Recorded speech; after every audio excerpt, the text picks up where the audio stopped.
So in your mission, you will say traditional northern crafts. So now, what does that mean? Wow, 3 great words and so much meaning. Obviously in today's world, we live pretty charmed existence in a lot of ways. We have smartphones that help us find wherever we need to go. We have stores where we can get asparagus in summer, in spring, winter, and fall, and we get to move across the landscape effortlessly. Well, actually, in human history, it hasn't always worked like that. What were the highways of the world? Well, it was either traveling across snow or was traveling on the water, because that's how you move. Where was the food? Where was the grocery store? Well, the grocery store was out your back door, right? And where was the hardware store?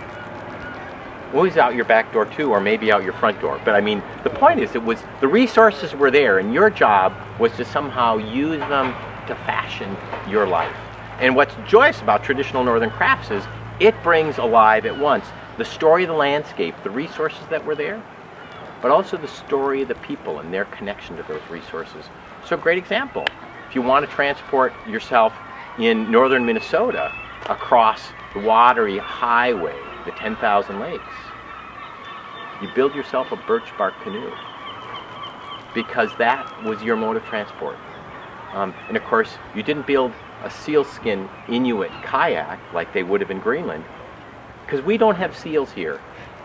But similarly, they don't have birch bark there, so they build their boats out of skin. So traditional northern crafts is about all the things people did, all the things wrapped together that made their lives possible. Making moose hide mucklucks so they could dance in the snow. Making wood-fired bread so that they could eat and sustain themselves. Carving wooden bowls. Because how are you going to feed your family? How are you going to, what are you going to store that rice in? The wild rice. So harvesting wild rice, making baskets, carving bowls, making clothing.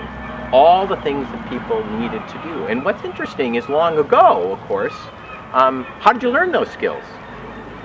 Well, you asked your mom and dad, or you asked your grandma and grandpa, because those things were going on in your life around you all the time. Well, how do we learn those skills today? Well, those skills are starting to vanish. And so we either choose to pass them on through schools like Northhouse, or we let them go. And and our belief is, if we're going to keep our lives rich, remember the stories that matter about the world, we need to connect the past and the present and the future. And part of that is bringing these skills forward with us, to make the world a more interesting, more inspiring, more satisfying place to call home. My mom would like you.